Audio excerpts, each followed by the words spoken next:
Think we are up and running. Welcome to the Total Fitness Bodybuilding video chat for Friday, November 17th. Lee Hayward here and getting things underway. Hopefully this is coming through loud and clear on your end and that you can see me and hear me, and we are streaming live. All right, seems to be coming through on the Total Fitness Bodybuilding YouTube channel. I think it is coming through on the Total Fitness Bodybuilding Facebook page as well. Let us see. The regulars are joining in. Welcome, guys. Lee Dunnigan joining in, says loud and clear. Much appreciated. I always want to do my audio video check. Andy saying loud and clear. Thanks, Andy. Appreciate it. Awesome. All right. We are live. So again, welcome. This is something that I do every Friday. Well, I won't say every Friday, but most Fridays. More Fridays than not, I will do a live Q&A like this. And the purpose of this is just to have a chance where we can get together, shoot the breeze, and discuss fitness and nutrition and any topics you have related to health, fitness, wellness, building muscle, losing fat, any specific challenges that you may be going through when it comes to your exercise and nutrition program. Feel free to type those questions and topics of discussion into our video chat window there, and I'll do the best that I can to help you out over the course of our chat. So I usually strive to do an hour-long video chat. Sometimes it goes a little longer, sometimes a little shorter, depending on the questions and depending on how chatty we get. But it's usually the hour-ish, right? That's how I time it. It's an hour-ish where we can hang out at the end of the week, shoot the breeze, and basically just share some tips and insights regarding maximizing health and fitness and helping you to get on the right track to being the best version of you. All right, so let's see. We got a lot of people joining in. We have Jeremy joining in. We've got Tammet joining in. Awesome. Craig is joining in. Welcome, welcome, welcome, welcome. All right, give a few more people are popping onto the live stream. Awesome.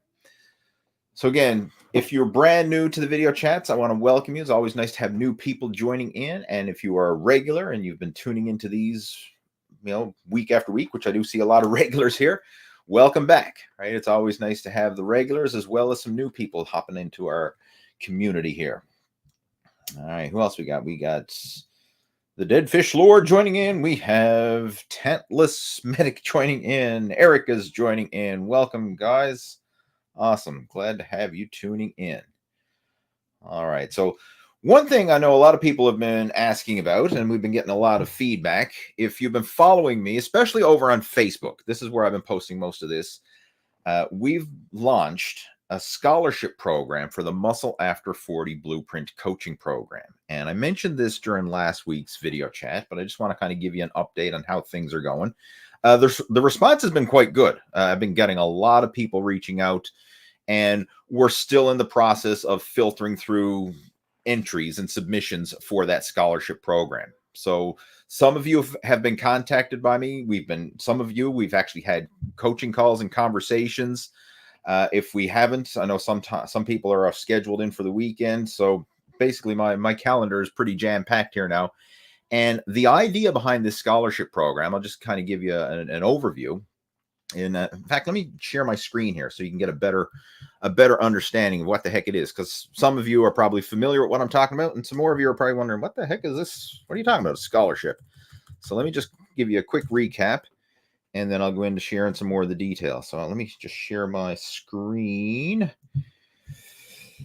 Where's the screen share settings? Bear with me a moment. Present, share, share screen. I think that should be coming through. All right, so hopefully that is coming through. Let me just make sure that's a little bigger. There, okay, good. So basically what this is, it is a scholarship giveaway where we're giving away $10,000 in scholarships towards the Muscle After 40 Blueprint program. And let's see here. Okay, here's the gist of it right here.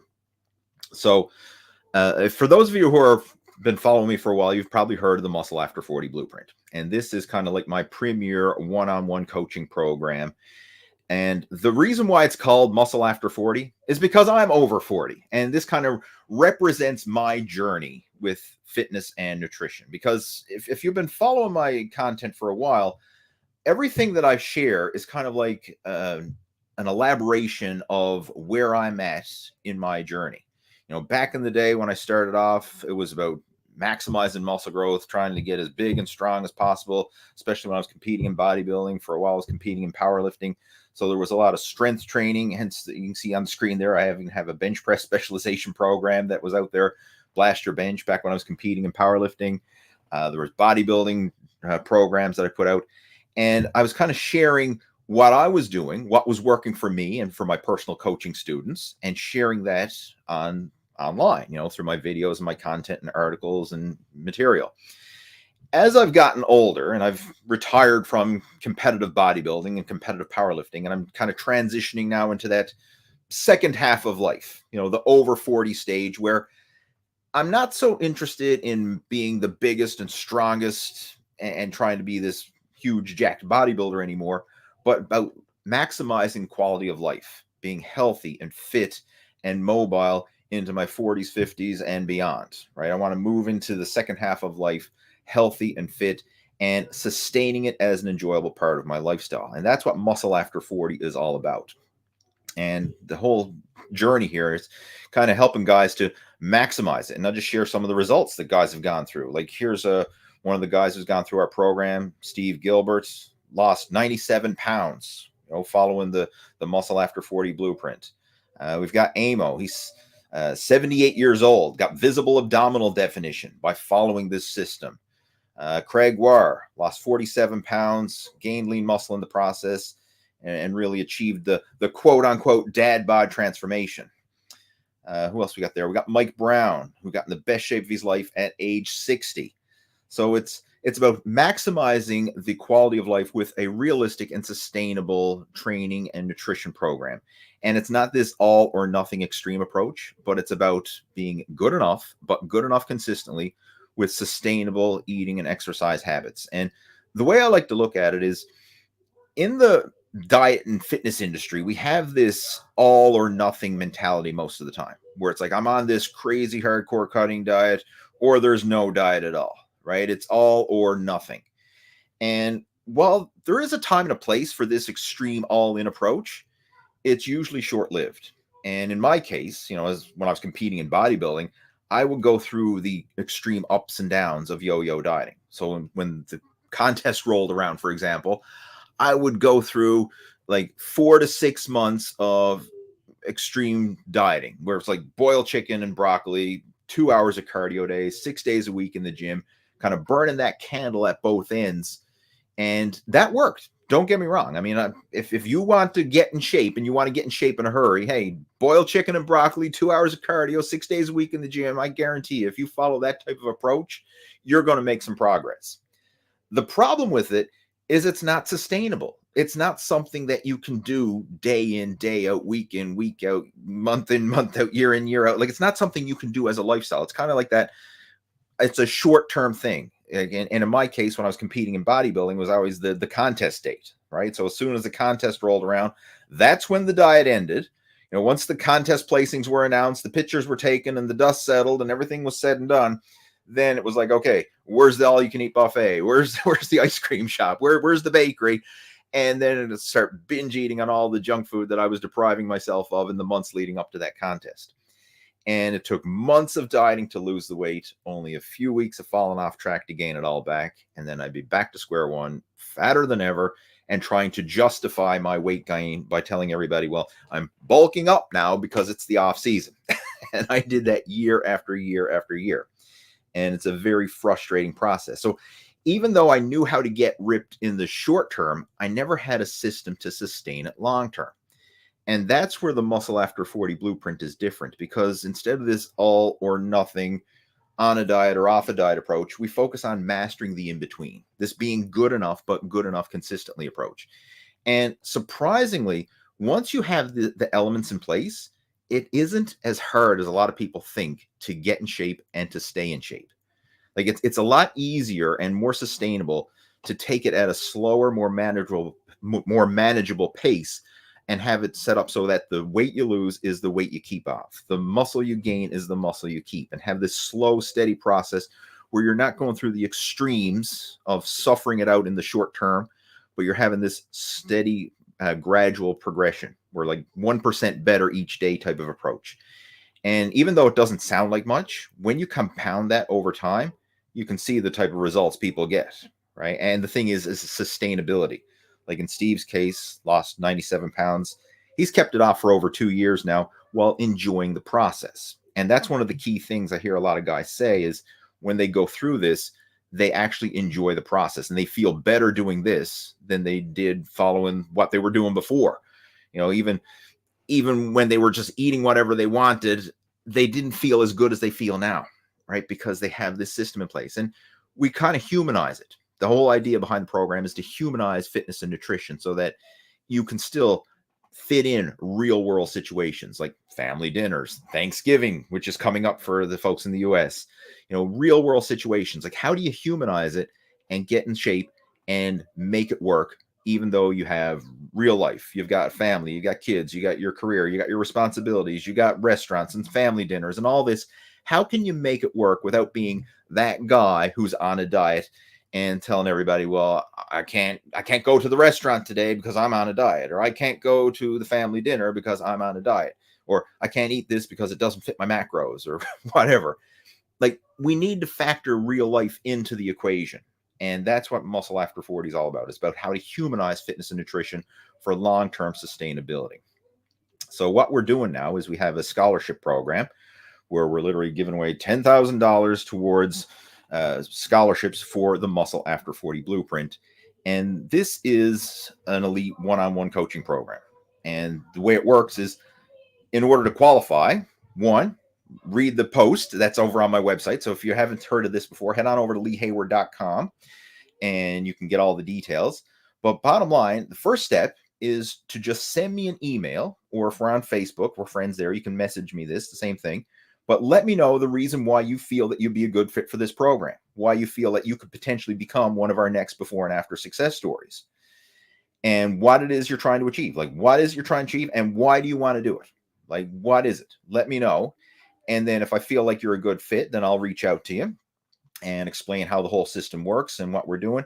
And then the next step is I want to schedule in for a coaching call where we can actually discuss your situation in more detail and to map out an action plan.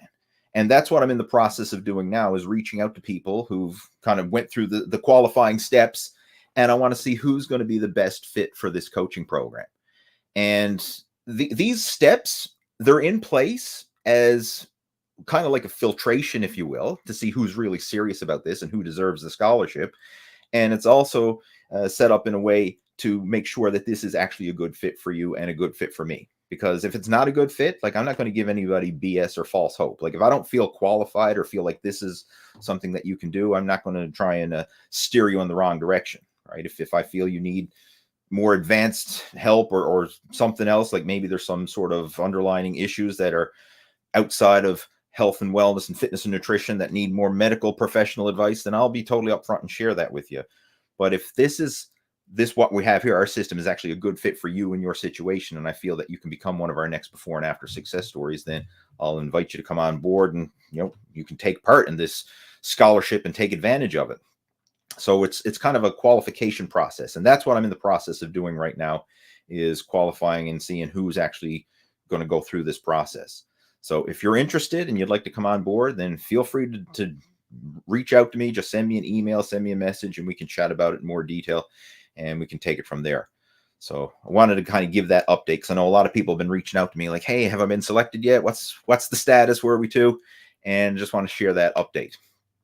But bottom line, what I'm doing is I'm looking for our next series of before and after success stories. Like, who are going to be the guys in 2024 that I'll be featuring as our Muscle After 40 success stories? Who are the guys who are going to be achieving that before and after transformation, and not only getting in shape, but enjoying the process, enjoying your life in the process, and setting a positive example for your friends and family so that you're feeling good, you're enjoying it, you're leading others by example.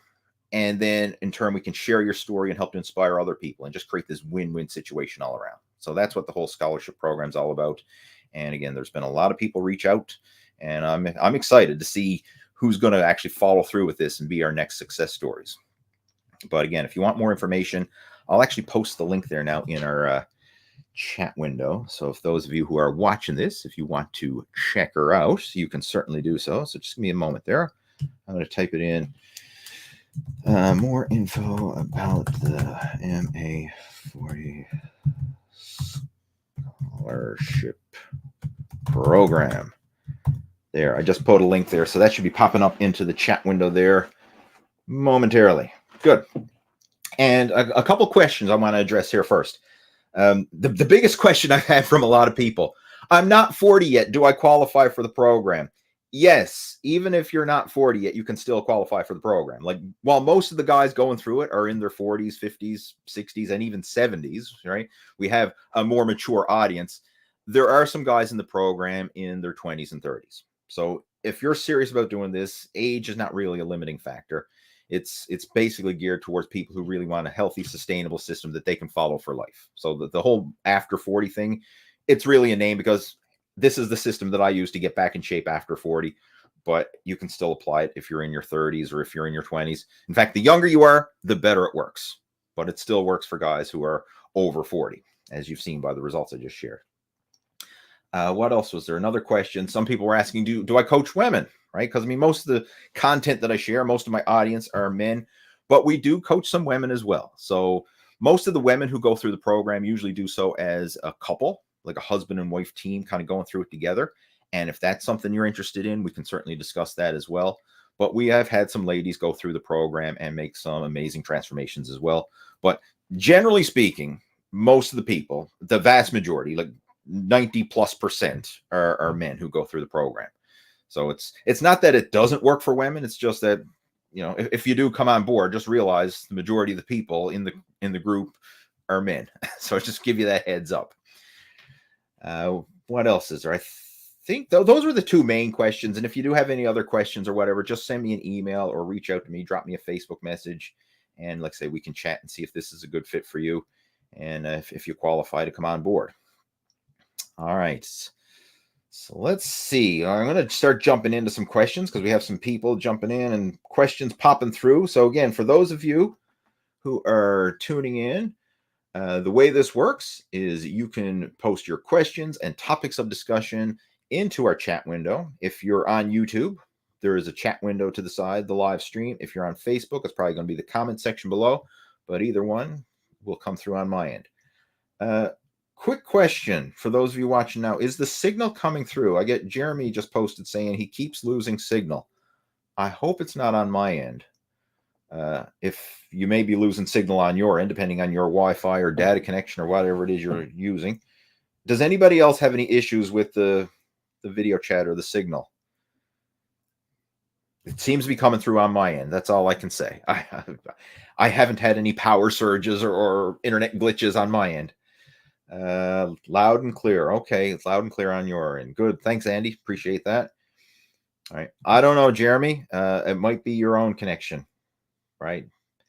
If it's sketchy on Facebook, Steve saying there's no issues, and both Andy and Steve are tuning in from YouTube. All right. So Jeremy, I notice you're tuning in from Facebook. If it's not coming through clear on Facebook, head on over to the Total Fitness Bodybuilding YouTube channel, and it might come through better there. Maybe. Again, I'm just taking a stab in the dark here. Right. All right. Let's jump into it, guys. So first question of the day. This is an interesting one. This is kind of a follow-up question from last week. And this is from Steve. And Steve is a member over on the Total Fitness Bodybuilding Facebook group, which you can certainly join if you haven't already done so. Just do a search for Lee Hayward's Total Fitness Bodybuilding on Facebook, and you can request to join our private group there. But he says, you mentioned being bullied last week. Did bodybuilding and martial arts training change how people treated you? Was there any negative reactions? That's a great question. And just kind of recap, basically how I got involved with fitness to begin with was when I was in school. Like a lot of people going through school, I was picked on and bullied, and that was a big motivation for me to want to build myself up physically, right? I wanted to be able to stand up to the bullies, right? So the big thing that my first draw, I guess, was not necessarily weight training or bodybuilding. It was martial arts. That's what I started with. And I did that for several years throughout junior high and high school. That was my main thing. And I did some weight training on the side during that time as well on my own. But my martial arts instructor, he lifted weights and he had a big influence. So in addition to doing our training, in the dojo and our martial arts training, we used to go to his place on the weekends and do strength training. And that was really helped to open my eyes to the possibilities, and kind of broaden my horizon. And then actually what ended up happening is I got more interested in the strength training than I did in the martial arts training. And I remember my martial arts instructor took me aside and he just pointed this out. He says, like, I'm watching your progress here and I'm watching where your passion is. And he says, like, I'm seeing less of a passion or less of a drive for the actual martial arts, but I'm seeing a huge drive for the weight training side of things. And he said, like, what is it you really want to prioritize? Instead of trying to, like, chase two rabbits, if you will, and catch none, what's your main focus? And I said, you know what? I'm really interested in the weight training and bodybuilding. And that's what I'd like to pursue, because the idea of martial arts and fighting and getting the shit kicked out of you on a regular basis when you're doing sparring and all that, it wasn't my cup of tea, right? I mean, I did it for several years, but I enjoyed weight training a lot more. So I said, I think I actually like weight training more than I like the martial arts. And he said, well, if that's what you enjoy, he said, do that. And I thought that was really cool of him, to have that, insight, if you will. So that's what I pursued. And then after that, I started training with bodybuilding, started competing thereafter, and got involved with powerlifting as well. So I really went down that road, but I still have a huge respect for martial arts. Like, that was my initial route, if you will. But as far as, getting back to Steve's question here, did it change how people treated me? I don't know if bodybuilding or martial arts really changed that, but it changed how I felt about me. It changed how I carried myself.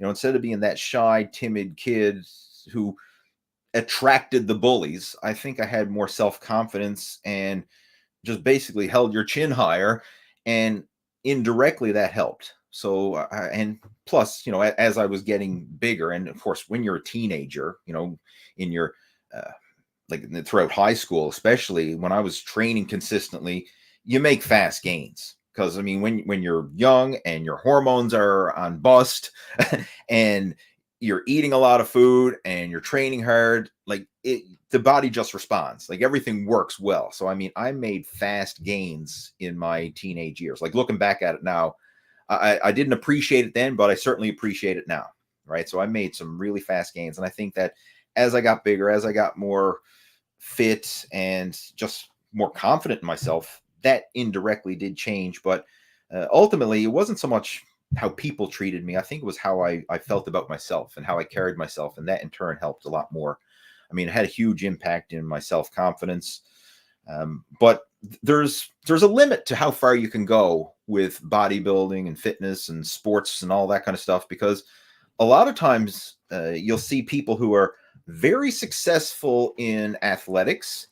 And the reason they're so successful in athletics is because they're making up for a deficiency, if you will, in other areas. Like, sometimes some of the biggest, most muscular bodybuilders or some of the best athletes, if you get to know them, they're probably very shy, self-conscious people, and they're kind of overcompensating through sports and athletics or bodybuilding or whatever it is that they're pursuing. So I found that to be the case with me, right? I mean, coming from that low self-confidence, getting picked on and bullied, even though the physical side did help, it wasn't enough, especially as I started to get older. And what really helped to fill in the gaps for me, so I had the sports and the athletic side of training pretty much covered because I was doing quite well with that. But what really helped to fill in the gaps for me is when I went in and started doing public speaking. I took part in a program called Toastmasters. Some of you have probably heard of it before. It's an international public speaking group called Toastmasters International. And I did that for over 10 years. And that made a huge change in developing my voice and just getting confident speaking, not only speaking in public, but just speaking in general, speaking up, because I was always the kind of the quiet kid in school, you know, sit in the back, keep your mouth shut, keep your head down, and hopefully the teacher doesn't pick on you. You know, like stay on the down low, right? You know, out of sight, out of mind. That was the way I kind of operated through a lot of my younger years. And Toastmasters really helped me to come out of my shell, so to speak, and kind of fill in the gaps. So I had the physical training, thanks to martial arts and bodybuilding. That really helped a lot. But then the personal development that I got through Toastmasters really helped to create that total package, if you will. And I actually made videos on YouTube talking about this, because a lot of people were asking about, you know, overcoming shyness and self-confidence issues. And if there's one thing that I would recommend to anybody who's suffering with that, is Toastmasters is an invaluable resource. I mean, just that atmosphere is amazing. So yeah, that was kind of like the bigger picture of things, kind of take it full circle, if you will. All right. If you want, like, I can share that link. In fact, I'll do it now, because this is an important topic. So again, I'm going to just share this in relation how to Steve's question, but let me get that video real quick. I'll try to. I think I'm not sure of the exact title off the top of my head, but I'm going to do a quick search and find it. Where was it?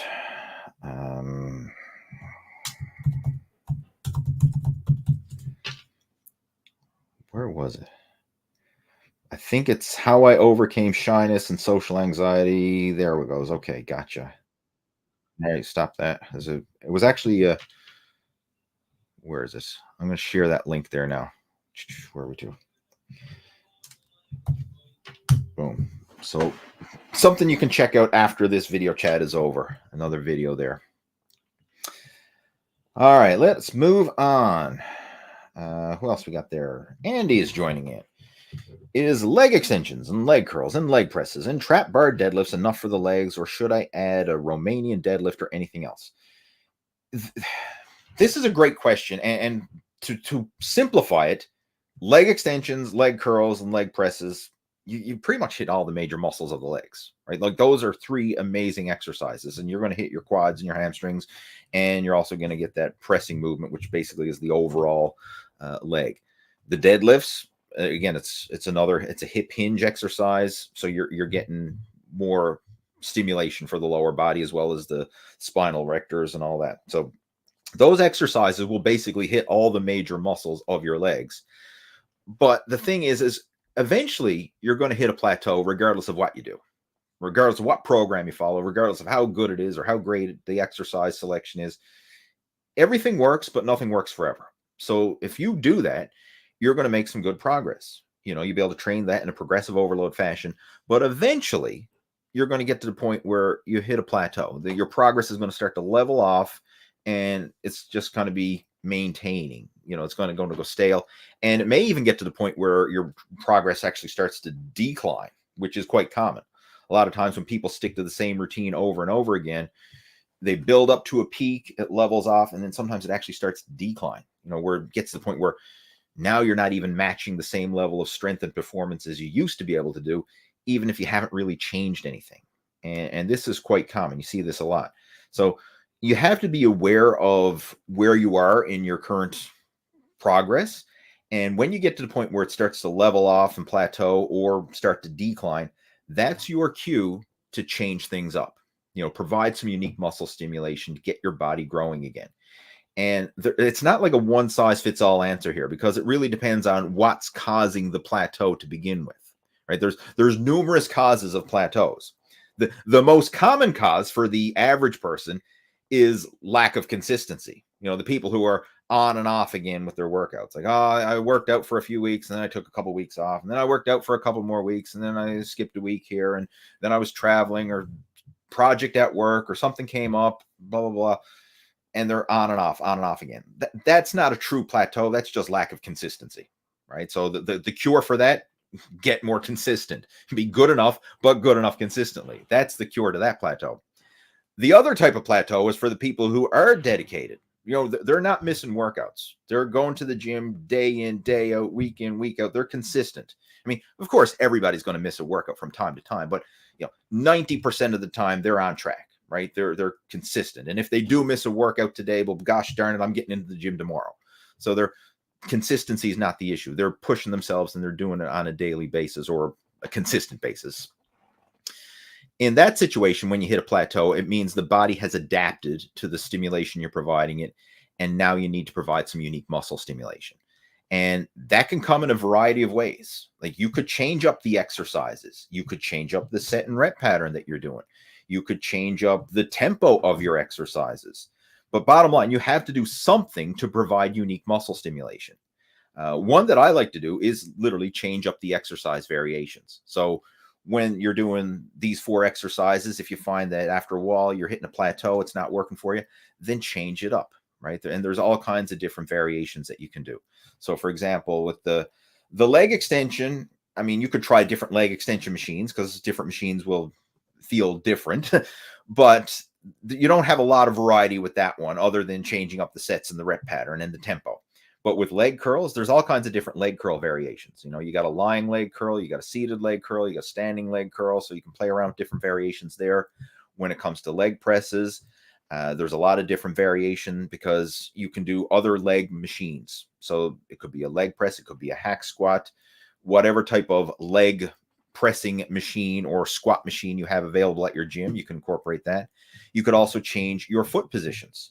For example, like with the leg press, if you place your feet higher and wider on the foot plate, it tends to place more of the emphasis on the hamstrings and glutes. If you place your feet lower and closer, it tends to place more of the emphasis on the quadriceps. And then, of course, you can play around anywhere in between those extremes, high and wide and close and narrow, or low and narrow, I should say, and play around with different positions in there and just feel how that stimulates the muscles differently. So sometimes just changing the foot position can provide unique muscle stimulation and then help to spur on new muscle growth. And as far as the deadlift's concerned, there's a gazillion different deadlift variations. Obviously, there's trap bar deadlifts and straight bar deadlifts, and then you can do stiff legs or Romanian deadlifts, conventional stance, sumo stance.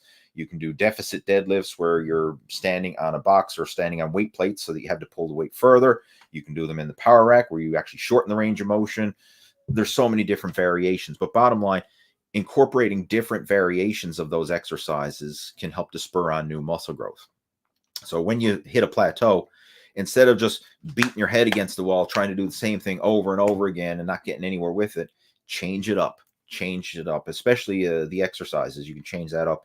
And what usually happens is when you do a new exercise variation, for the first couple weeks, you're adapting to that new exercise. So you may actually be lifting lighter and kind of getting back into the groove of that exercise. And then week by week, you should be able to make some progressive overload. So better what you did the week before. And then eventually you'll hit a point where you hit a personal best, and then it's going to start to plateau again. Once you hit that plateau, and then even if it starts to decline after that, go through this cycle again, change it up, right? Provide some unique muscle stimulation. And I refer to this as the 3 phases of a training program. You adapt, you try something new, some unique muscle stimulation, and your body adapts in response to that unique muscle stimulation. In the adaptation process, you grow, you get bigger, you get stronger, you get fitter. You see the fruits of your labor in the growth phase. But once you're in that growth phase for a while, eventually you're going to hit the plateau, right? It's going to start to level off and the results are going to start to go stale, even if you're consistent. And then once you're aware of that, once you're in that plateau phase, then you need to change it up. And every program you go through will go through this adapt, grow, plateau, adapt, grow, plateau. And this is why there's so much confusion with training programs, because you'll hear someone say, well, I followed a heavy duty, high intensity style training program and I got amazing gains. And then someone else will say, well, I followed a high volume, high frequency training program and I got amazing gains. And then everything in between, I followed a CrossFit program, I followed a bodyweight program or a calisthenics program. Like, everyone will say they followed something and they got amazing gains. And it could be contradictory programs because they're probably only sharing the initial result of the adapting and the growing. But once you hit that plateau, it's like, okay, this ain't working anymore. Now what do I do? You have to do something different. And it's not that one program is right, wrong, good, or bad. It's just, where are you at in this stage of your training, and adjust it accordingly. Now, we could elaborate more on this and really take it deeper, but that's kind of a, I'll keep it short and simple, right? Because I could literally make an hour-long talk, just going over this whole concept of how to modify your workouts. But hopefully that elaborates on your question and gives you a bigger picture perspective. But bottom line, if what you're doing is working, you're getting results, you enjoy what you're doing, and you like those exercises, keep doing it for as long as it's working for you. But be aware of your progress. Like, keep track of it, and then see, like, once it starts to level off or starts to go down, like prime example, that leg press, you're struggling to match the weights you did before, or that deadlift, you're struggling to match the weights you did before. That might be your cue that, maybe I need to change up the variation and incorporate some different exercises and start this whole adapt, grow, plateau process over again with new movements. And again, that applies to every workout, every, not just legs. That applies to all your major muscle groups and all your exercises. All right, let's see what else we got there. Jeremy saying, does intermittent fasting work? Yes, everything works. And let me just clarify this. When it comes to fat loss, you have to create some form of calorie restriction. You have to create some form of restriction. Now, there's all kinds of restriction. You could either have just straight up calorie restriction, meaning you just simply eat less. You could eat the exact same foods you're eating now, not change a thing, but just eat less of them. That's one form of calorie restriction. Another form is you can go on some sort of macronutrient restriction. So you hear that, like, a lot of people say, well, I'm going to go on a low carb diet, or I'm going to go on a low fat diet. Those are generally the two major ones, because we want to keep protein high to maximize muscle, provide the body the raw materials it needs for muscle growth and recovery. But we usually make some cutbacks in either fat or carbohydrates. And there's two schools of thought. One is the low fat, one is the low carb. Both can work, right? There's pros and cons to both of them. But as long as you're creating some form of restriction, meaning that your energy intake is less than your energy output, it's going to work. The other type of restriction is a time restriction, where that's where intermittent fasting comes in. So now, instead of just eating less food overall, meaning eat smaller portions, or cutting back our carbs or cutting back our fats, now we're cutting back our meals. So instead of eating 3 square meals a day plus snacks in between, we're probably going to limit it to 2 meals a day, or a certain feeding window. Like one of the classic ones for intermittent fasting is like, okay, I'm going to have an 8-hour feeding window, and I'm going to have a 16-hour fast, or whatever. There's all kinds of different variations, but it's basically just time restricted eating. And again, the goal is, over the course of the day, over the course of time, we want to consume less calories than we normally do. So we're creating a deficit. And that's the ultimate thing when it comes to fat loss. So as long as you're creating a deficit one way or another, it's going to work. Right? So you can use intermittent fasting. There's a time and a place for it. I've used it myself and have gotten results. But there's a time and a place where it's not ideal. And where it's not ideal is when it comes to athletic performance and when it comes to muscle building. Those are the two times when intermittent fasting is not ideal. Where I think it's ideal, and where I've personally used it and I've seen a lot of people get really good results, is when they're starting a fat loss program. They're in the initial phase where they're overweight, they're out of shape, they just need to just strip off body fat. Like, they're not concerned about being a bodybuilder, they're not concerned about athletic performance. They don't, they're not trying to win a race, win a competition, compete in a sporting event, or anything like that. They're just, I just want to lose my gut. That's where intermittent fasting can really help. The problem with it is, once you get to that point where you've lost that initial weight, and now maybe you are starting to get more into sports performance or trying to build lean muscle, that's when it may not be ideal, because in the process of simply just restricting your feeding window and eating fewer calories, there is a risk of muscle loss, especially depending on the type of fasting you're doing, because you're going for prolonged periods of time with no food in your system, no protein in your system. So you're not maximizing protein synthesis, and you can very often go into a catabolic state, and that can hinder muscle growth. And from an athletic performance point of view, it's definitely not optimal, because with athletic performance, you need to fuel the performance. You can't run on empty, right? So you have to look at the bigger picture. But I have used it and I've gotten good results from it, but I don't use it anymore, right? I prefer to have consistent feedings, because now I'm not trying to just drop weight. I'm trying to focus on athletic performance. And intermittent fasting is not the ideal situation for athletic performance. But again, it's a very complex subject, right? Like it, because everything that I say here, like we can probably find exceptions to the rule. So that's where really having a coach and someone who can guide you can help to break this down, because I'm basically just kind of like a broad picture perspective, but we can kind of dive into individual situations and individual circumstances. And that's where we really need to, that's the power of coaching, is when you have someone who's experienced and can guide you and your specific situation in the right direction. Right? That's one of the problems when it comes to a lot of the information we see online, is like you may read an article or see a video and it may be really good information, but it may be really good information for a specific person trying to achieve a specific goal. Like, prime example, I might go on bodybuilding.com and get a really good pre-contest bodybuilding cutting diet to help someone peak for competition. Well, that might be wonderful for a pre-contest bodybuilder who's trying to peak for competition. But what about a 50-year-old office worker who hasn't lifted weights in the last 10 years or haven't exercised in the last 10 years, and he just wants to lose his gut and improve his overall health and lower his cholesterol and reduce his risk of type 2 diabetes? Is the extreme bodybuilding contest cut the ideal program for him? Probably not, right? Like, he probably needs something a bit more tailored to him and his situation. Vice versa, is a program that's going to help a 50-year-old office worker lose his gut and lower his blood pressure going to help a pre-contest bodybuilder get shredded for contest?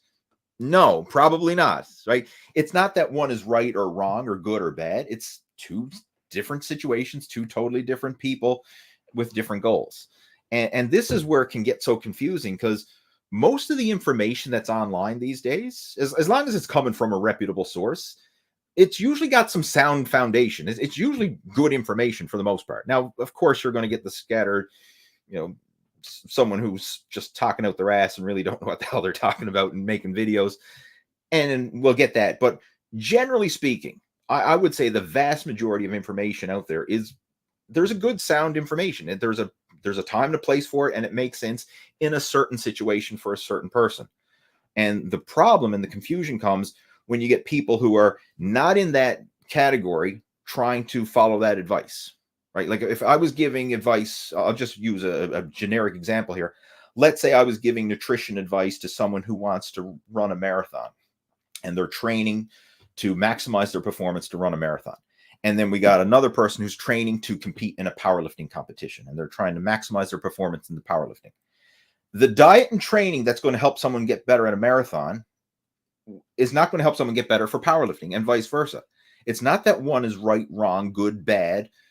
It's just different, right? So the same thing applies with all types of training and nutrition, right? You have to look at the individual and what it is they're trying to train for. And that's where a lot of the confusion gets spun out there, is because people say, well, I heard this, and then this guy said something totally different. And they're probably not putting the pieces together. It's like, again, I'm following the marathon training program, but my real goal is to compete in a powerlifting program, or vice versa. Like, obviously it's not going to work, right? So you need to tailor it to you, your situation, your body type, your individual goals, your age. Like, that's where, again, having a coach who can help to fine tune this really helps, versus just trying to wing it and go off Dr. Google for all your information, because it could be good information, might not be good information for you. All right, what else we got there? Let's see. Craig is joining in. So now I'm just gonna wet my whistle. Says Lee, next year my focus is on more on setting habits. Can you discuss this? I think you've talked about James Clear, talking about focusing in on systems, habits over goals. That is a fantastic question. Actually, I think there's a follow-up to that one here. Mainly focusing more on consistency of exercise and diet and less on losing weight or gaining muscle, following the program and letting the results come. Sowing and reading. I think you mean sowing and reaping, I would assume. And I think that was it. Okay, so there's two parts to his question there. I'm glad you brought that up, Craig. And this is what really sets the muscle after 40 program apart versus the going on a diet approach, because the going on a diet, right, is more of the tactics. Like, it's okay, here's your calories, here's your macros, here's your workouts, here's your cardio, here, like, go get them, tiger. And as long as you check all the boxes, you'll make it work. The problem with that is it's very hard to be 100% perfect and check all those boxes for a lot of people, because you probably have a lot more in your life than just going to the gym and eating, right? There's a good likelihood you probably have a career. There's a good likelihood you probably have a family, and you have other responsibilities and things that are pulling you away from just, that mental bubble of eat, sleep, train, repeat. That whole bubble that you see a lot of athletes get into. And this is where habits can really help, building a habit-based system instead of one that's strict on rules. Because the problem with the rule-based system is it leads to this all or nothing approach, right? Like, if I can follow the program perfectly and I got no distractions and all my ducks are in a row, great, I'm good. But what happens when something screws up in there? Like, what happens? With Thanksgiving's coming up. Oh my goodness, it's going to throw off my diet and my macros, and I don't know what to do. And you're starting to stress out over it. Or you got called into work and you had to work overtime, or you're traveling, or something happens, and my workout program is screwed up. What am I going to do? That's where having habits can really help versus having these strict rules. Because a lot of times when people have these strict rules, as soon as something derails their routine, they go off the rails. But if you have a habit-based system, it helps you to get back on track more, because you're just dialing in habits. You're not really on these strict rules, so to speak. And this is a big shift. It's more of a mindset shift, but it's a big one. And being comfortable with this good enough, but good enough consistently, or another way to put it is strive to be consistently good versus occasionally great. Like, some people can be occasionally great when there's no distractions, but once there is a distraction, they fall off the rails. But you want to be consistently good, and habits and basically building this lifestyle approach can really help with this. And there's so much we could go into, but basically that's what we focus on within the whole Muscle After 40 program, is really building that habit-based system. And the idea behind it is, instead of this strict approach, we focus on this habit-based approach. And I'll give you some simple habits, some that we focus on within the program. Like, one of the key habits is that I personally follow is, every time I have a meal, I always like to start with protein and vegetables. Right. So when I sit down to the table, one of my key habits is, like, the first thing that goes on the plate is protein and veggies. So even if I am going to have some not so good foods, as long as I put that habit in place, protein and veggies, it's an anchor. It helps to keep me on track. So, prime example, like, for those of you living in the United States, you got Thanksgiving coming up next week. And for a lot of people, that's going to be a big, dirty cheat meal, right? You're going to pig out, and you're probably going to be eating foods that are not optimal. Now, if you started that, let's just say you're at a family dinner, and it's like a potluck type setting where, you got a wide variety of food to choose from. What if you started off, you filled up your plate with the lean protein? So you got your turkey, you fill up with some turkey breast, and you got some vegetables. Maybe there's a garden salad or something like that there, and you fill up with the protein and the veggies, and you have that as your primary. And then after you've had that, then you have some mashed potatoes, or you have some pumpkin pie, or have some whatever, the extras that you have with your Thanksgiving dinner. By filling up with the protein and veggies first, having that habit in place, you get to curb your appetite with nutrient-dense foods that are going to fuel and nourish your body on the cellular level. And it naturally limits the amount of not-so-good foods that you can have afterwards. So, like, this is one habit that can have a life-changing impact if you just apply it consistently. And like I use this throughout my whole eating habits. So like, for example, if we're going to have a cheat meal, like let's say we want to order a pizza, I'll order the pizza, right? We'll have it. I'm not going to shy away from it, but I'm going to start with protein and veggies. So before I eat that pizza, I might have like a large garden salad with a chicken breast chopped up and put into it. So I'll fill my belly up with protein and veggies, and then I'll have a slice or two of pizza afterwards. And by doing that, I'm able to still nourish my body with the protein and veggies and then satisfy that pizza craving with a slice or two of pizza. Versus if I started and I was absolutely hungry and famished and I just started eating pizza, I could probably wolf down like 5 or 6 slices of pizza and create a lot more damage versus if I started with the protein and veggies first and then only had maybe 1 or 2 slices of pizza. So it's a way that you can kind of like have your cake and eat it too, by just having that simple habit of protein and veggies. And like there's a gazillion habits that you can put into it, like the habit of regular exercise. That's another one. Like every single day I have to exercise. That's one of my non-negotiable habits. Now, it doesn't always mean going to the gym, but it means every day I'm going to get off my ass and move. So it might be getting outside for a walk. It might be going to the gym and doing cardio, or it might be using cardio machines that I have at home. But every day I'm going to do something. I'm going to exercise every day. And it's very rare that I don't. And if I do miss the habit, then I'm not going to miss it twice in a row. So if for some reason I don't exercise today, gosh darn it, I'm exercising tomorrow. I'm not letting that spiral out of control. I'm keeping the habit alive, right? Daily exercise is like my non-negotiable.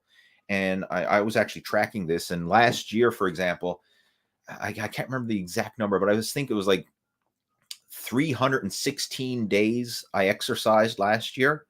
So we got 365 days in the year, and I think it was 316 days I had logged exercise. So that's pretty darn consistent. Like that's 6 days a week. And you got to look at the bigger pictures. Like, what are you doing 300 days of the year? Like, did you exercise 300 days last year or more? If you did, you're probably in pretty good shape this year. If you didn't, and you're probably like the average person, which instead of exercising 300 days, you probably had 300 rest days and only had 65 sporadic workouts thrown in there throughout the year, you're probably not in optimal shape. And that's the idea behind habits, is we want to have, what are we doing more of, right? What are we doing more of consistently, and building those habits into your routine. And that is what lays the foundation, right? So, I mean, there's so much we can go into. And the thing is, it doesn't have to be super strict. Like you can make these habits work even if you're in different situations. Like even if you're out to a restaurant or out to a family dinner, or if you're traveling, you can still make these habits work, right? Like wherever I am, I can still order protein and veggies to start my meal. Wherever I am, I can still do some exercise, right? I can go for a walk. I can do some body weight exercises. I can find a hotel gym or a local gym. Like I can make it work. You know, the habit is get the exercise in. The habit is to get the protein, the veggies in. Those key habits are like the foundation. And there's a gazillion other habits that we stack in there as well. But like those are the key ones. And that really makes a big difference. And as you mentioned, when you focus on the habit, the goal takes care of itself. Because if you're consistent 300 days a year, right, you're on the right track. Even if you just focus on that, like instead of having the goal, I want to lose 50 pounds, you have the goal, I'm going to exercise 300 days this year. Instead of having the goal of like, I got to cut my carbs, I got to cut my fat, I got to go keto, I got to eat 1,000 calories a day, or like whatever. You just say, you know, I'm going to make sure that I'm filling up on protein and veggies with every single meal, right? And that's my key habit right there. Like if you just did those two right there, exercise every single day and protein and veggies with each meal. Now, even if it's not perfect, but it's good enough and good enough consistently, those core habits will lead to you losing the weight, will lead to you getting in better shape and improving your health and all that. So it's the habits that lead to the goals instead of always obsessing over the goal. And this is helpful as well, because when people start obsessing over the goal, it can be frustrating, because you start your diet, you start your exercise program, and let's just say your goal is to lose 50 pounds and you've been dieting for a full week. Oh, I haven't had a cheat meal all week. I went to the gym every day this week. You know, I did everything perfect this week. And you step on the scale and it doesn't move. You're like, oh, this doesn't work. right? And you get frustrated and quit, right? I've literally seen that happen. Like I've had people reach out to me, say, I tried that diet and exercise and it didn't work. And I say, okay, well, tell me what you did. I dieted for a full week, never lost any weight, and then I quit. Like you have to make it a habit. It has to be part of your lifestyle. So it's not just the short term, oh, I did something for a week or I did something for a month. It has to be something you do consistently. And there's always a lag time when you implement something versus when you actually sow, or when you sow the seed versus when you reap the reward. And I'll give you an analogy. If thinking of sowing a seed and reaping the reward, think of planting a garden. Like I could put a seed in the soil, I could water it and I could nurture it and I could tend to it. But there's like, I could do that every day. Like I could plant the seed and I could water it and I could tend to it and look after it. And I could do that for a week. And then I go back and I say, look, there's nothing growing yet. There's no plant there, right? This doesn't work. But you got to look at it. It takes time, right? It's not an instantaneous result. And the fact that things actually take time, that it's not this do and get this instantaneous result, is actually a good thing. Because just imagine if you gained weight as fast when you're not focusing on your diet and exercise as quickly as you expect to lose it when you do focus on your diet and exercise. Right? Like a lot of people say, oh, I've been dieting for 2 weeks. I was hoping to lose at least a pound a day. Imagine if you ignored your diet and exercise and you gained a pound a day. I mean, if somebody neglected their exercise for a whole year, right, they'd be 365 pounds heavier by this time next year. Like that would be pretty scary. So the fact that the body is resilient and resistant to change, and that it actually, you have to really keep working on it in order to get that change to happen, is actually a good thing, right? Because if not, we'd be in a lot worse state than we are right now. The body is very resilient. But the thing is if you keep doing it and you keep doing it consistently, the results will happen. Like if you eat bad enough and you are inactive enough, you will gain body fat. Even if you didn't gain a pound today, like if you keep overeating and you keep under exercising, eventually you're going to gain weight. Vice versa, the opposite happens. If you keep doing the consistency with the diet, consistency with the exercise, consistency with these positive habits, even if it's not instantaneous results, if you keep doing it consistently, eventually you're going to start to see the results. And that's the key to really making this a long-term lifestyle versus this short-term, I'm going to go on a cut. I'm going to go on a 30-day shred or a 6-week cut or whatever. Like think bigger. Think bigger. Think like, where do you want to be this time next year, 3 years, 5 years, even 10 years down the road? Like think that far ahead and not just where do I want to be in 30 days, right? And that's where really having the habit-based approach is far more efficient and far more successful than the short-term goal-setting approach. All right. I know, again, I could go on and on, but hopefully that covers the question and we'll move on. Robert says, I'm not getting you on my YouTube. That is weird. Let me just go to my stats. It seems that people are coming through on YouTube as well as on Facebook. A majority of people on YouTube, actually. There's only a few people on Facebook right now, but most people are coming through on YouTube. So I don't know. Again, I have no explanation or answer for the Facebook and the YouTube gods. Just hopefully this is coming through for the vast majority of people, and hopefully the replay is getting saved. Let's see. Psycho1. I think that's it. Lee, hopes all is well. I'm 41, started TRT. Can I still make decent gains on 200 milligrams of test cyp, and should I dirty bulk or lean bulk?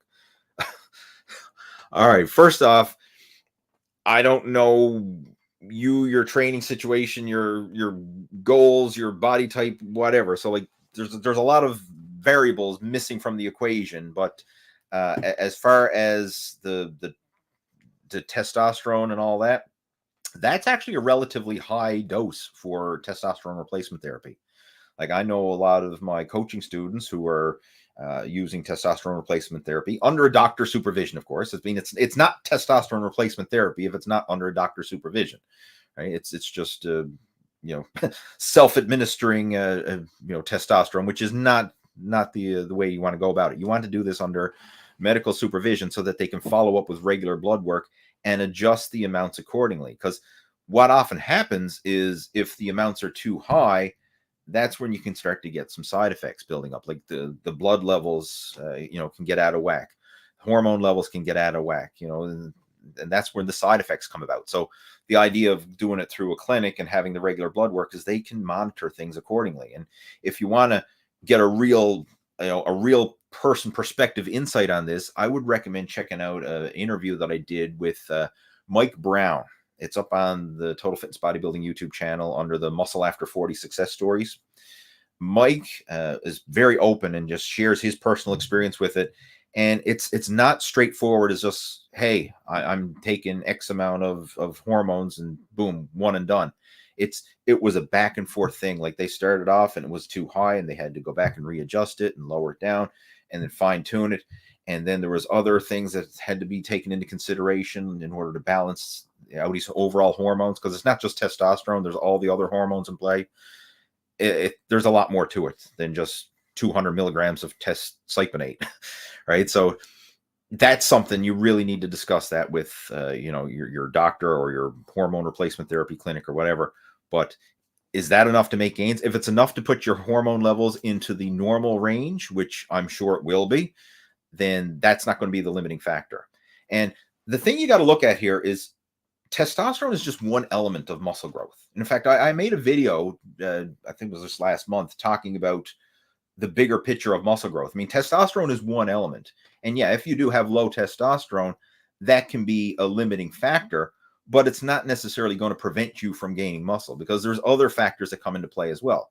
And I'll give you a prime example, is one that I used in that video, is look at female athletes and ladies who lift weights. Like women have like 10x less testosterone than men. And if they're consistent with training and nutrition and everything else, they can still build muscle, gain strength, and improve their athletic performance. So testosterone is just one of many elements, right? So, I mean, it's not the end all be all. So that's not going to be the limiting factor. As far as dirty bulking, no. That's the answer right there. Do not dirty bulk. That is the most, it just sounds dirty. I'm guilty of dirty bulking, right? Like back when I was younger and just trying to gain weight for the sake of gaining weight, think I'm going to bulk up, I used to quote unquote dirty bulk. And yeah, you gain weight, but once you fill out your glycogen stores, then where's the rest of those calories going? They're spilling over into body fat. And even the idea of bulking it's kind of like a messed up philosophy, because you want to look at fueling your training. That's it.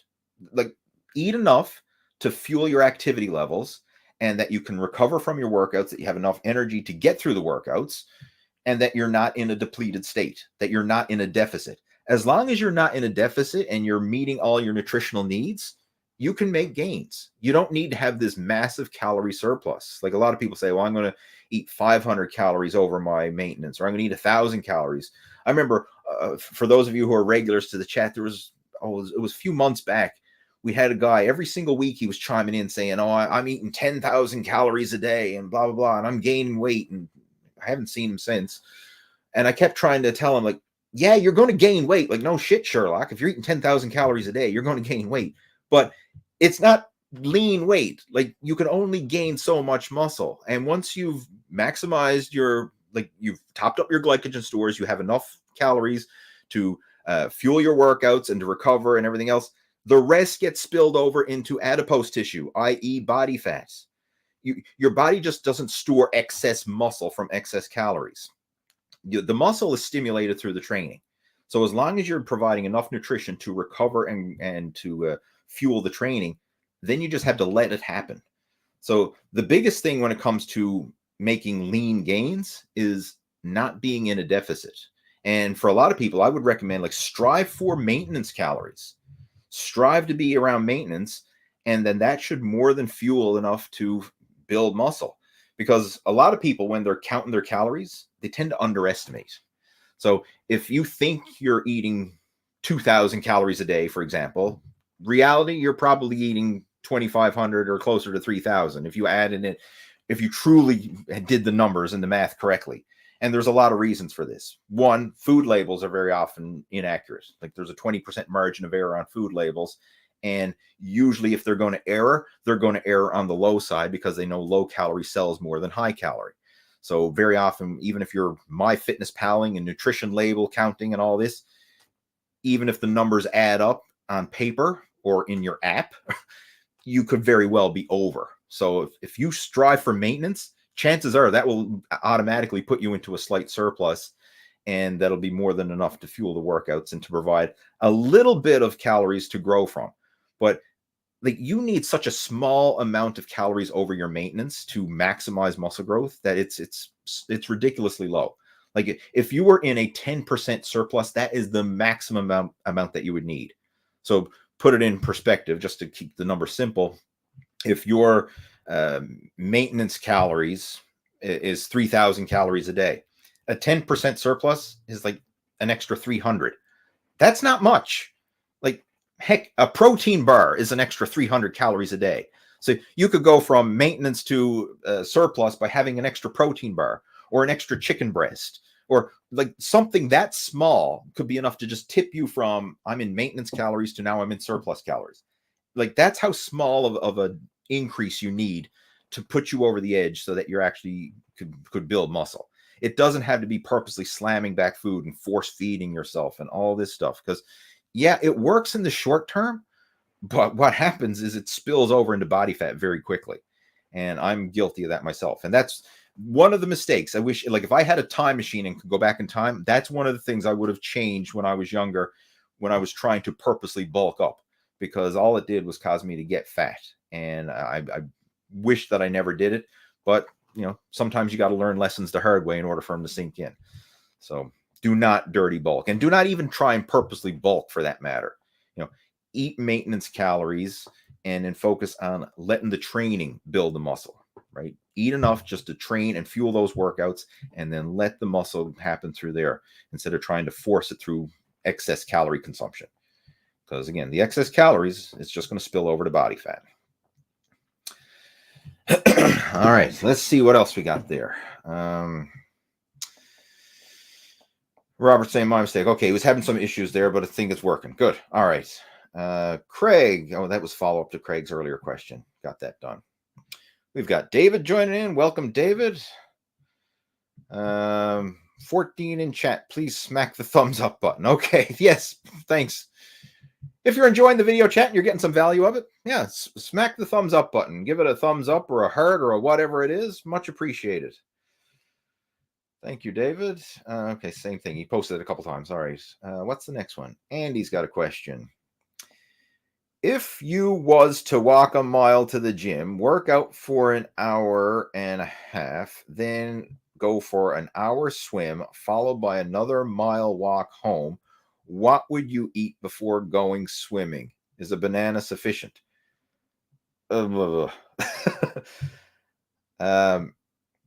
Okay, that's a lot of exercise. First off, walking a mile to the gym, that's going to take you 20 minutes-ish, maybe a little less if you're a fast walker, a little more if you're scuffing your feet. But let's just round it off. It's a 20 minutes to the gym walk. And then you're doing an hour and a half at the gym, and then an hour of swimming. Like, that's, and then another 20 minutes walk back home. So like, that's a lot of exercise. We're looking at that's 3 hours ish of exercise. If I was going to be doing 3 hours of exercise, I would first off fuel up and have a good pre-workout meal, ideally an hour before I did that. Something that's easy to digest, you know, something that's not going to sit heavy on your stomach and cause gas or bloating or anything like that. But I would eat beforehand. And then even during that workout, I would be consuming intra-workout nutrition, probably in the form of amino acids in my water bottles, probably carbohydrate powder in my water bottles. And it also depends, too, on what it is you're training for. Are you training for sports performance, or are you training for fat loss? Right? That's another thing. And personally, if you're training for sports performance and you're trying to just increase your work capacity, this would obviously be a great way to go about it, because you're doing a lot of volume and you are taxing your work capacity here. So if your goal is to do some high volume, high endurance thing, like let's say you are training for, like a Spartan race, or you're training for a triathlon or something big, like you're trying to, do a massive volume of exercise, then training for massive volume of exercise is part of the training program. You need to do that occasionally. But ideally, I would probably break that up. Like that's a lot to do in a single session. Like that's maybe like a once a week thing where you're going to do this big 3-hour plus marathon workout. I wouldn't necessarily recommend doing that on a daily basis because that could quickly lead to overtraining and burnout, right? I would probably break that up. Maybe do the weight training one day, the swimming the next, something along those lines, so that you're breaking it up and allowing more time for your body to rest and recover between those workouts.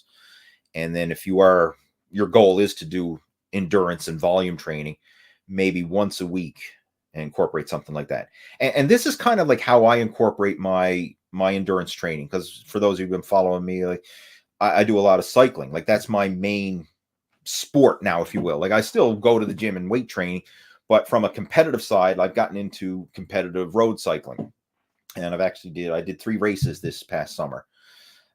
But with my cycling training, I usually do several shorter workouts throughout the week. And when I say shorter, I'm talking about like 1 to 2 hours throughout the week. And then on the weekend, at least one day, maybe on a Saturday or Sunday, I'm going to do a big session. Like I'm talking upwards of 100 miles. Right. So that's going to be multi hours in the saddle. But I only do that big marathon session, if you will, once a week. And then all my other workouts throughout the week are shorter in that 1 to 2 hour range. And then the way I do it throughout the week as well, like, okay, one day I'll be on the bike. Next day I'll be in the gym weight training. Next day I'll be on the bike. Next day I'll be in the gym weight training. And then on the weekend, Saturday or Sunday, weather permitting, I'll do my big 100-mile ride. And that's usually how I go about it. So I'm getting different aspects of strength and conditioning in there, right? The shorter, high intensity rides throughout the week, the strength training to help balance everything out and keep everything in balance and proportion. Because obviously when you're doing bike riding, even though it's phenomenal exercise, you're only working certain muscles. I mean, obviously you're working the legs, but there's a lot of things getting neglected. So I want to fill in those gaps with structured weight training so that I'm preventing injury, preventing muscle imbalances, and keeping my joints and body healthy and mobile. So critical to do that weight training. And then, of course, with the weight training, I also follow up with stretching and mobility work as well. So alternating strength training one day, cardio the next, and then one day on the weekend is the big endurance event where it's 6+ hour ride to really tax my upper limits of endurance, and also to practice my fueling strategy. Because when I'm going for those big, 100-mile rides, I'm eating before, I'm eating during, and to keep the tank full. Because if you don't, you're going to run out of energy. You'll literally burn up your glycogen reserves. And when you do that, you bonk. Bonking is a term they use in the endurance world, where you literally run out of glycogen. Like you've depleted your liver glycogen, you've depleted your muscle glycogen, and now you're just... And when you run out of that, like your blood sugar tanks and your energy performance just hits the wall. Like you literally have nothing to run on. And then what happens is now your body has to literally break down stored body fat for fuel, which can work, but body fat is not a very efficient source of energy. And it's not enough to maintain high intensity. So you could be going strong, lots of energy, pushing the power. And then once you run out of glycogen, it's boom. It's just like your car running out of gas. It's like going, blah, blah, blah, blah. And then you're just slugging along at a snail's pace by burning body fat. Not the ideal way to go about it, right? Anybody who's a seasoned endurance athlete knows exactly what I'm talking about because you've been there. But in this case, Andy, if you're going to do that big marathon workout, 3+ hours, you definitely want to eat beforehand, and you definitely want to have some intra-workout nutrition in there as well. And a banana ain't enough. a banana is like 100 or so calories. And if you're doing 3 hours of exercise, you're burning 1,500 plus calories. So, do the math. It ain't enough, right? You have to match your energy intake and your energy demands. So it's not enough. And to kind of put some real world numbers there for endurance athletes, when they're doing these big events, and I try to strive for this myself, like when I'm doing those big 100-mile bike rides, is a general rule of thumb is you want to consume at least 1 gram of carbohydrate per kilogram of body weight per hour or more. Like the gram per kilogram is kind of like the minimum. So prime example, like in my case, I weigh somewhere around 90 kilos, give or take. So I'm consuming about 90 grams of carbs per hour while I'm out on the bike during those big, multi-hour bike rides. So you want to keep the energy levels topped up. So you're basically fueling the machine as you're going to keep your blood sugar and glycogen levels high. You would probably want to follow something similar to that in terms of numbers during that big marathon workout, right? Where you can get away with out fueling is if your workouts are short, like an hour or two. If it's like that, you can get away with just pre-workout nutrition, and you can kind of skip the intra-workout nutrition because you'll have enough glycogen in your reserves to get through an hour or two in the gym and then refuel afterwards. But if you're going 3, 4, 5, 6 hours and beyond, that's when you need the intra-workout nutrition, or else you will bonk and you'll literally be running on empty. But yeah, I mean, that again, this once I start going down the rabbit hole, you can see like the more we go, then the more there is to go. So again, I could make a whole hour-long conversation about this alone, but hopefully I just scratch the surface and give you a bit of information and we can move on. What else we got there? Let's see. JP says, my gym doesn't have a hack squat. Any suggestions for a substitute? Well, you don't have to hack squat. I personally do not. Well, I don't like the traditional hack squat machine with the pads on your shoulders. I find that for most of them, I mean, and it all depends on the mechanics and the brand of the machine, because I have used some that actually did feel comfortable, but generally, I just find that the standard hack squat machines that you at most gyms, I just find them really hard on the knees. For some reason, it just doesn't fit my body mechanics, and I just don't like it. Whereas a barbell squat, I can do it comfortably, and it doesn't bother my knees at all. But just that 45-degree angle hack squat with my back flat against the pad, and it just, for some reason, it just kills my knees when I do it. But if I use a barbell and I do a free weight squat, it doesn't bother my knees at all. So I'll usually, if I'm going to do a squat, I'll usually do some sort of barbell squat. Even a Smith machine squat. I find the Smith machine doesn't bother my knees at all either, but for some reason the hack squat does. So I'm not a fan of the hack squat personally, but with that being said, I mean, some people are. It all depends on your body type and your structure, and of course the type of machine that you're actually using. But I wouldn't let that derail. I mean, like, I haven't done hack squats, the traditional hack squats, in years. Like, it's just not a part of my my workout routine.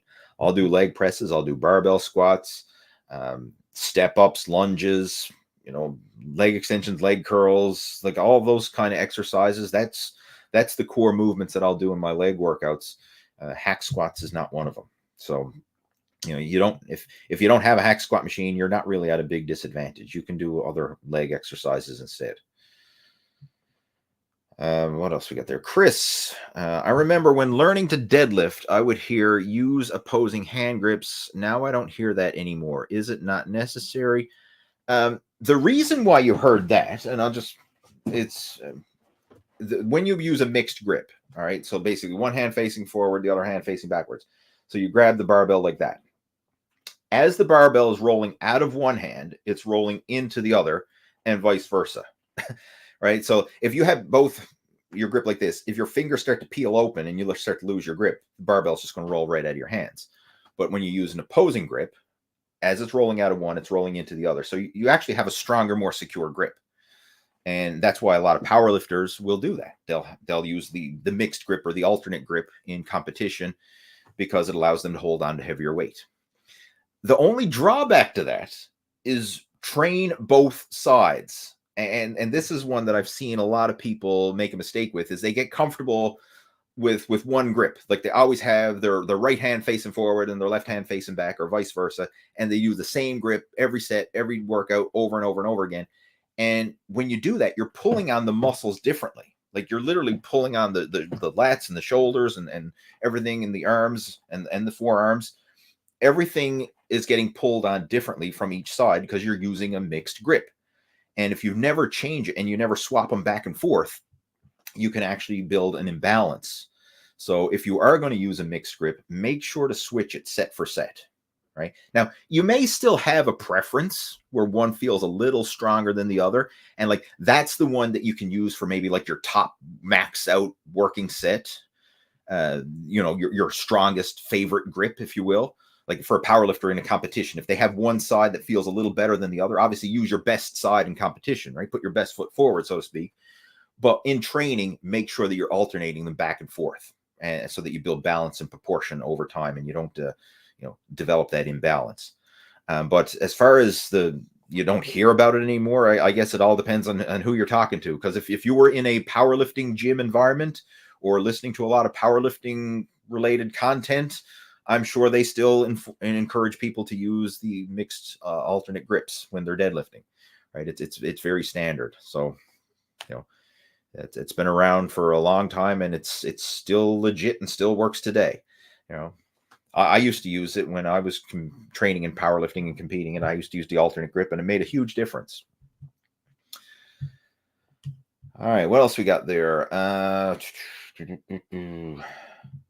Steve is following up to the question I mentioned earlier. He said, very interesting. I always thought you were a good speaker. I'll look up Toastmasters. Yes, and Steve, just to let you know, because I know Steve is a local guy, a fellow Newfoundlander.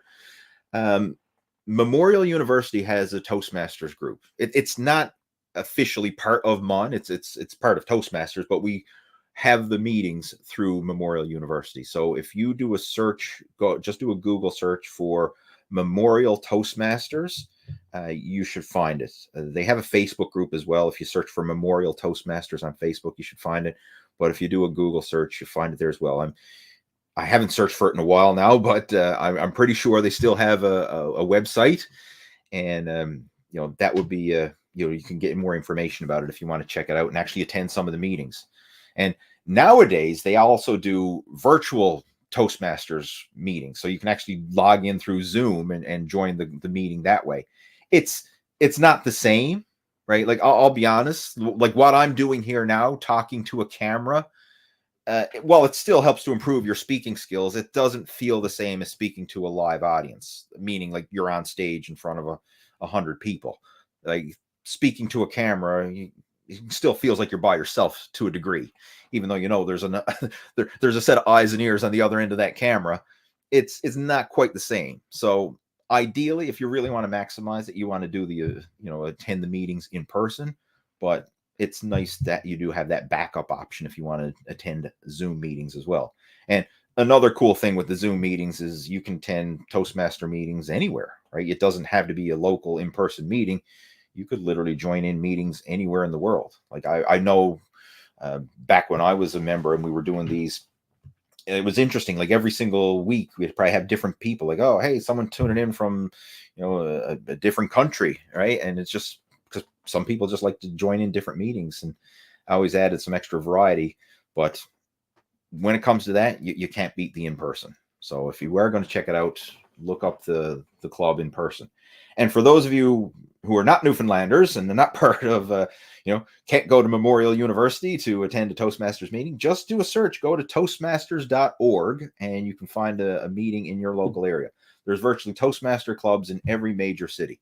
It's an international organization, not just in Canada, but throughout the United States, throughout Europe, Australia, like the Middle East, everywhere. Like it's literally an international organization. So if you live in a major city or even a decent sized one, like St. John's is now a major city, but it's a decent sized one, we have Toastmaster groups. And chances are, if you live in a decent sized city or town, you probably have a Toastmasters group in your local area as well. You just need to look it up online. All right, what else we got there? So I'll just close that out. Holy shit, look at the time. 1 hour and 24 minutes. I told you that I said I strive for an hour, but depending on the gift of gab, we may go over. So we're over the hour. But I'll see what we got. I'll answer a couple more and then we'll clue it up. Temet.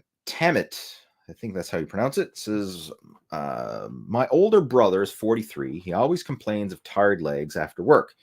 He is also the only one at work who takes naps. He eats healthy and runs once in a while. What advice would you give him? There's so much there that we can unpack with that. He's always complains of tired legs. He's the only one who takes naps. He eats healthy and runs once in a while.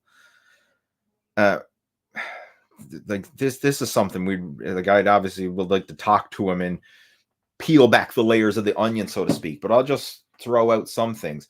What's his overall sleep habits like in the nighttime?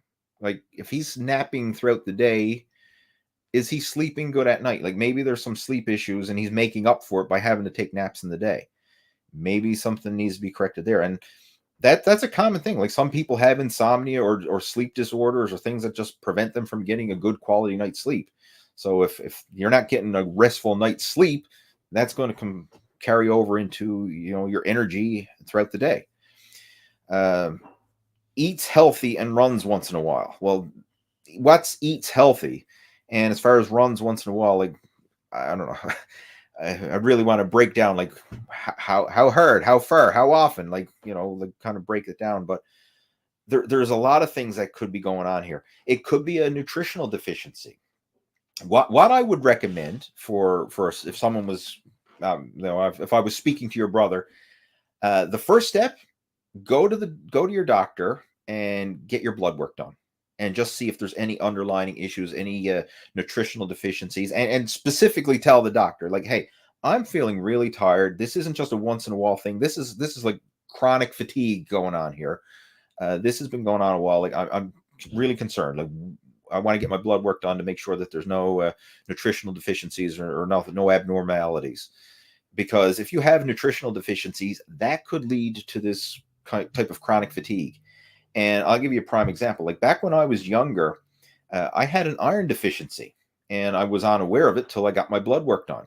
And I was kind of in a similar situation where I thought I was eating healthy and I was doing a lot of exercise and I was always tired. Like I always felt fatigued, and went and got my blood work done. And sure enough, my iron was actually dangerously low.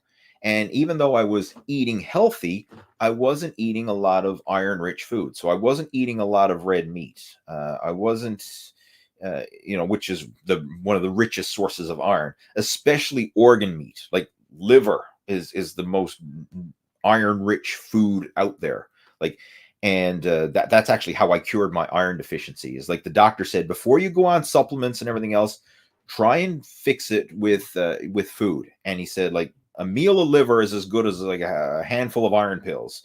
Not recommending anybody take a handful of iron pills. Now, don't take this the wrong way, but he was just saying like liver is the most rich source of iron, and organ meat in general.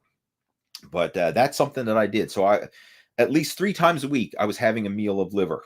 Now, I kind of got sick of it after a while because liver, as anybody knows, it's a unique taste to it. But for a while, I like liver and onions. That was a staple for me for several months, right? That was a staple. Even just red meat in general, right? Red meat is rich in iron, but again, liver is the richest. Other good sources of iron, eggs, whole eggs, another good source of iron. But just making sure to get those foods in my diet, because I was eating healthy, meaning that I wasn't eating a lot of junk food, but I also wasn't eating a lot of red meat, and I certainly wasn't eating eggs and wasn't eating liver and stuff like that. So I was iron deficient. But once I started eating those foods regularly, I actually brought my iron levels up to the healthy range. And then I started supplementing, with multivitamins that contain iron. And even for a while, I was actually taking a proper iron supplement along with it, just to help to ensure that I had adequate iron levels. But once I got that deficiency corrected, my energy levels normalized. Now, I'm not saying that that's the only cause of fatigue. Like there could be numerous causes, but that was what it was in my case. So that could be a possibility for your brother. And for people who exercise regularly and exercise frequently, they need higher iron than the average person. Because as you exercise and as you sweat, like you're losing minerals, and iron is one of them. You can lose that through your through your sweat and just through your activity levels. So you need to replenish what you're burning off. So I found that once I corrected that, that helped to increase my energy. But again, there's so many things that could potentially be the issue. So I'm just kind of throwing some ideas out there. But the first step, get some blood work done and just see if there's any underlying nutritional deficiencies. And then you can kind of go through the process of elimination. All right. Like get that checked off first, and if there is any nutritional deficiencies, get those corrected and then reevaluate and see, okay, how's the energy levels, right? And then kind of take it step by step. But there's multiple things that could be the cause here. It's not just chronic fatigue is not caused from a caffeine deficiency. All right. So, simply popping more caffeine and drinking more coffee or whatever, like, no, that's not the root cause, right? Nobody's in a caffeine deficiency and that's the reason they're tired, right? It's probably a nutritional deficiency or some other underlying issue that needs to be addressed, or it could be a sleep disorder or whatever, right? But again, this is the realm of a medical professional who can work with him personally, right? And that's what I would recommend. Let's see what else we got there. Andy, tempo question. Is there such a thing as taking it too slow on machine exercises?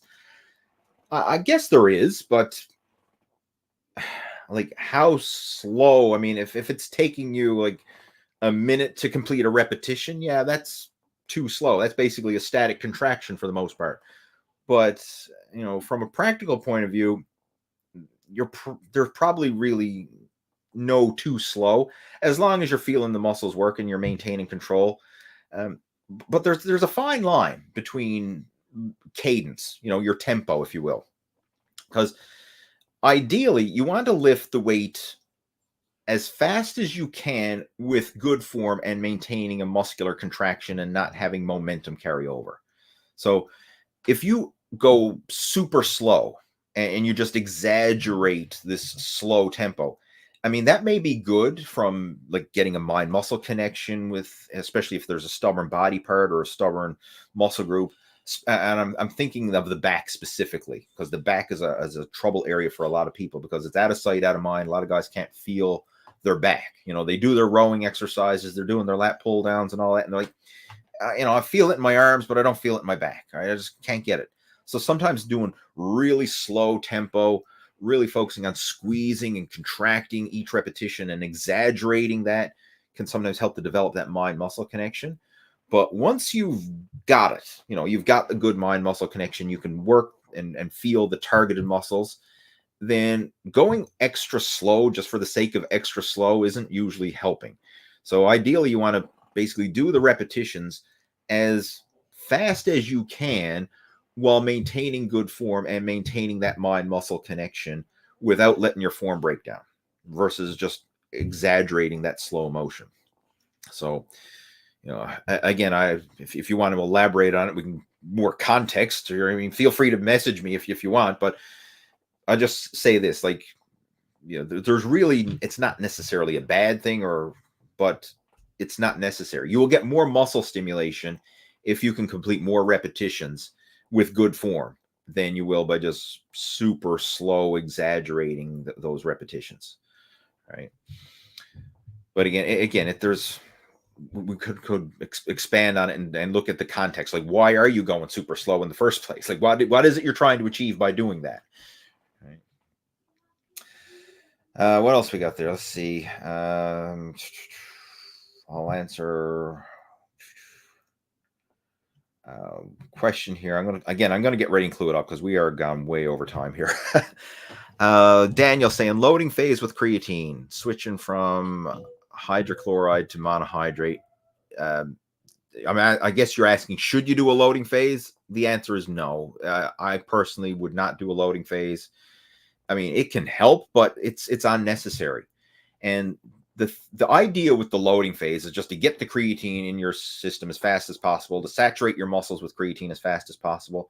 But In doing so, it can sometimes cause stomach upset and digestive discomfort. Because if you go from not taking creatine at all to all of a sudden you're slamming back 20 or 30 grams of creatine a day, it can be a shock to your digestion and cause gas and bloating and stomach irritation.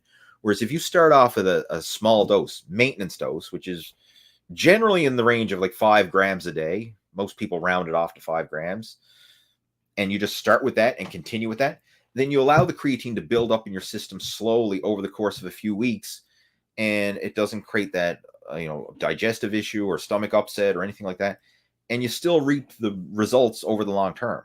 Like, who cares if it takes you a couple weeks before your creatine levels are fully topped up, or if they get topped up within a week? Like, in the big picture, who cares? Like, this time next year, it's not going to mean a row of beans. Like, once you have your creatine levels topped up, you just want to maintain them. And I would much rather you do it on the maintenance phase and just keep taking the maintenance phase. So you allow your body to adapt to it gradually versus trying to shock your system with it in this creatine overload. All right. So that's what I would do. And that's what I recommend my coaching students and anybody who's starting to supplement with creatine. Just take the maintenance dose from the start. And within a few weeks, you will have optimal levels in your system, and then you just want to maintain it. Neil's joining in, says, good morning. I know Neil's over in Australia. I believe it's Australia, or is it New Zealand? Anyway, I know you're in the other corner of the globe, right? So it's morning for you, it's evening for me. But he says, good morning. I just experienced a collarbone pain after a heavy set of dips. Have you experienced this, and how did you relieve it? Can't really say I've ever had collarbone pain. I've often had shoulder pain, and it's usually caused by either going too deep or going too heavy or just overstraining the joints, tendons, and ligaments in the shoulder, because the shoulders are very fragile. They're very flexible because it's, the joint that has a full 360-degree movement. Obviously, you swing your arms all around like that. So the shoulder joint is a very flexible, mobile joint, but with that flexibility and mobility comes the fragility because it's easy to overstretch or overstrain. So you probably overstrain some muscles, tendons, or ligaments around the collarbone. I'm hoping you didn't actually break the bone. I would assume if you broke the bone, you would probably know. All right. But it could be just for whatever reason, the way you did the exercise, it might have just not been ideal for you and your movement pattern. And sometimes this is weird. Like, you could be going through, like, you could still have good form and you could still warm up and like do all the right things. And sometimes your body is just not like firing on all 8 cylinders. Like, something is just not right there. And you may do a repetition. It's like, oh, that didn't feel right. Right. Like, oh, I got this weird twinge, in my whatever, whether it's your shoulders, your elbows, your knees, your quads, your hams, your back, whatever. Sometimes you get that weird twinge. And if I ever get that type of experience where I'm doing an exercise and it just doesn't feel right, I usually stop the set. Maybe I'll do a bit of mobility, just kind of loosen that area up. Like in the case of a dip, I would probably just do some body weight chest flies, some arm circles, rotator cuff rotations, things like that, just kind of loosen up that area. And then I would probably try like a warm-up set, like a lightweight warm-up set, go through the motion, see how that feels, and then gradually increase it from there. But like, I had to do that the other day. I was training legs and I got this weird twinge in my hamstring, and I warmed up and I did progressively heavier warm-up sets and everything else. So I did everything textbook right. But for whatever reason, when I was training legs, I was actually doing squats. I just got this weird twinge in my hamstring. So I racked the weight, stopped the set, kind of just did a bit of a mobility and stretching moves, kind of loosen up the legs a bit. And then I lightened up the weight and I went through my whole warm-up routine again with the squats. Like, started with body weight squats and then progressively heavier.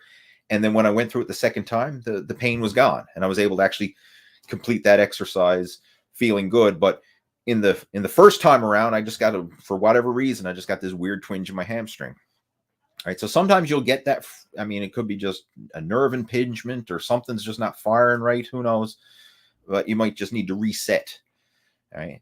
And with that being said, if you're doing an exercise and you do get any pain or discomfort, and I'm not just talking about like a burn, like the lactic acid burn or the fatigue you get from working hard, but you get that sharp shooting pain, Like good pain is usually like that dull, achy pain of the fatigue and the burn and all that. Like you can tell the difference. That's good pain. You can kind of grit your teeth and work through the good pain. But this sharp shooting discomfort pain, that's the bad pain. And anytime I feel that sharp shooting discomfort where that's not good, I rack the weight, right? Stop the set and then reevaluate whether I'm going to reset, and like I did when I mentioned the hamstring, and try and work through it again. Or sometimes I might just scrap the exercise or even scrap the workout for that matter, because do not have this macho mentality where like, oh, no pain, no gain, suck it up, buttercup, man up, all that macho BS. Pain is your body's check engine light. Pain is your body's warning signal that something ain't right. So if I feel pain during a workout, I'm not going to push through the pain. I'm going to listen to the body and heed it. And sometimes it means scrapping the exercise, and sometimes it means scrapping the workout, because I would much rather scrap the workout and let that pain dissipate and recover versus push through it and risk an injury. Because if you get injured, nothing else matters, right? Like if you did an easy workout, that's fine, because you can always go back to the gym the next day and train harder. If you skip a workout or you have to stop a workout short, that's fine, because you can always pick up and go back to the gym again the next day. Like that's not going to hinder your progress.